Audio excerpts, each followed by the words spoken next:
پڑے گی کیونکہ تو مقروض ہے 3000 دینار کا، اس نے تیرے ساتھ اچھا ہی کی تھی لیکن تیرا کام نہیں چلا تو تجھے تو اس کی رقم لوٹانی پڑے گی. تو کہنے لگا میرے پاس کچھ انتظام نہیں، میں کیسے چکاؤں گا؟ تو قاضی صاحب نے کہا کہ اب میں تجھے 1 مہینے کا وقت دیتا ہوں.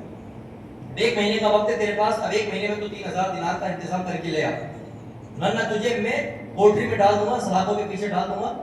جب تک تو انتظام نہیں کرے گا تب تک تیرے رہائی نہیں ہوگی. 1 مہینے کا تیرے پاس ٹائم ہے. جب قاضی صاحب نے فیصلہ سنا دیا، اس کے اندر بے چینی بڑھنے لگی. اب سوچنے لگا کروں تو کیا کروں؟ اب 1 مہینے میں انتظام ہو نہیں پائے گا. 3000 دینار بہت بڑی رقم ہوتی ہے. اب وہ فکر میں تھا تو اسی فکر کے اندر اس کے دن گزرتے چلے گئے. تو کسی عالم دین کی صحبت میں بیٹھنے کے بعد اس کو ایک بات پتہ چلی. کسی عالم دین کی زبان سے سنا تھا کہ اگر کسی بھی پریشانی میں مبتلا ہو جاؤ، کوئی مصیبت تمہیں آ کر گھیر لے، کہیں سے راستہ نظر نہ آئے تو حضور پر ضرور پڑھ لیا کرو، تمہیں راستہ نکلتا نظر آئے. عاشق رسول تھا وہ. جب اس نے سنا کہ ایک درود ایسا ہمارے کہ جس کے ذریعے سے مجھے فائدہ مل جائے گا، اب اس نے درود شریف پڑھنا شروع کر دیا. اب روزانہ درود شریف کا معمول بنا لیا. اس وقت تک نہیں سوتا تھا جب تک حضور پر 313 یا 1000 مرتبہ درود نہیں پڑھ لیتا. روزانہ کا معمول بنا لیا. اب روزانہ سوتا تھا، درود پڑھ کے سو جایا کرتا تھا. 28ویں رات آئی، 28ویں شب، 28 دن گزر گئے. 28ویں شب جب وہ سونے کے لیے اپنے بستر پر گیا اسی فکر میں کہ اب 2 دن بچے ہیں، حضور پر درود پڑھ رہا ہے، وہ کثرت سے درود پڑھ رہا ہے. 28واں دن بھی رات گزر گئے، 29واں دن شروع ہو چکا. ایک فکر ہے اس کو، اب 1 دن بچا ہے، ایک کتنے دن سے پڑھتا آ رہا ہوں، 1 دن بچا ہے، اب بھی میرے پاس انتظام ہوتا نظر نہیں آ رہا. اسی فکر میں وہ درود پڑھتا پڑھتا سو گیا 29ویں رات میں. جب سویا تو ادھر سونا تھا، ادھر آنکھیں بند ہوئی، ادھر دل کی آنکھیں بیدار ہو.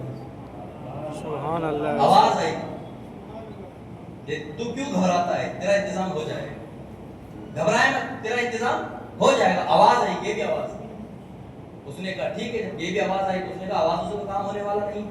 آواز آتی ہے چلی گئی لیکن آواز سے مجھے لگتا نہیں کام ہوگا. جب 30ویں رات آئی، دوسرے دن صبح اس کو 30ویں رات آئی، 30واں دن شروع، دوسرے دن شروع ہونے والا ہے. لیکن 1 تاریخ ہوتے اس کو کورٹ میں پیش ہونا تھا. اب 29ویں رات کو یہ آواز آئی. 30ویں رات میں جب وہ سویا تو سونے سے آواز سے کام نہیں ہونے والا تھا. اس نے سوچا آواز سے تو کیا کام ہوگا. وہ گیا نہیں، کوئی انتظام نہیں ہوا. وہ پھر درود پڑھتا پڑھتا سو گیا.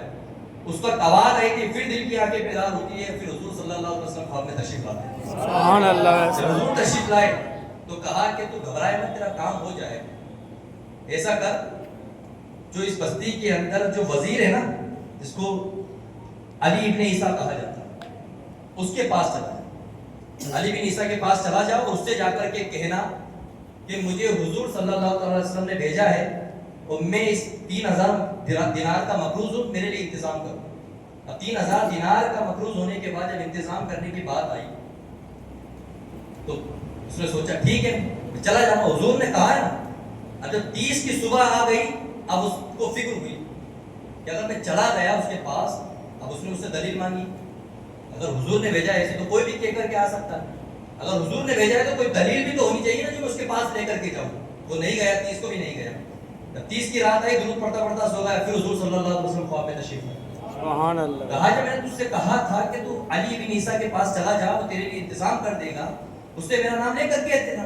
اس نے کہا حضور چلا تو جاؤں گا، لیکن اگر اس نے مجھ سے دلیل مانگ لی تو میں اسے کیا دوں گا؟ اگر اس نے مجھ سے دلیل مانگی تو میں اسے کیا پیش کروں گا؟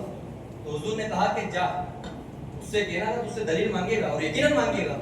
جب اتنی بڑی بات ہے تو یقیناً تجھ سے دلیل مانگے گا، توجہ ادھر رکھے. تو اس نے جب دلیل مانگنے کی بات ہے تو حضور صلی اللہ علیہ وسلم نے اس سے کہا کہ جا کر اس سے کہنا، اے علی بن عیسیٰ، تو جب تک مصلی سے فجر کی نماز کے بعد اس وقت تک نہیں اٹھتا جب تک حضور صلی اللہ علیہ وسلم پہ 5000 مرتبہ درود کا نذرانہ پیش نہیں کر دیتا. اور یہ بات اللہ جانتا ہے، اللہ کہتا ہے